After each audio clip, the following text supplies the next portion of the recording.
চাওকচোন কেনেকুৱা ধুমুহা বতাহ বৰষুণ একে ৰাতি হঠাতে আহি গ'ল হা ৰাতি হঠাতে আহি গ'ল বিছনা ঢেৰাকা যেতিয়া ঢেৰাকানি পৰি গৈছে জাপ মাৰি উঠিছে আহি বাহিৰত চাওঁ যি টিংপাত নাই ক'ত উৰাই লৈ গ'ল হিচাপ নাই আৰু কাৰেণ্টৰ লগে লগে কাটা গ'ল এই কাটা যোৱাই কেইদিন নাহে হিচাপ নাই ফলত ৰাতিপুৱা আহি দেখা পাওঁ যে ক'ত কি অঘটন হৈ আছে হিচাপ নাই চাওক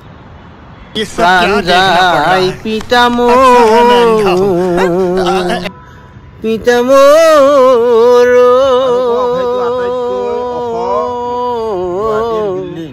ও পিতা বেহুৰ ভিতৰে কোনটো বিল্ডিং সেইটো কেইতলা 35 তলা এইটো বিল্ডিং মই জুম কৰি দেখুৱাইছা এইটো প্ৰথম মানে নৰ্থ ইষ্টৰ প্ৰথম গুৱাহাটীত 35 তলা না 35 তলাৰ বিল্ডিং নাম কি এইটো গুৱাহাটীৰ আটাইতকৈ ওখ বিল্ডিংটো আৰু প্লাছ এই যে ভাটাৰ চাকিটো হান দেখিছে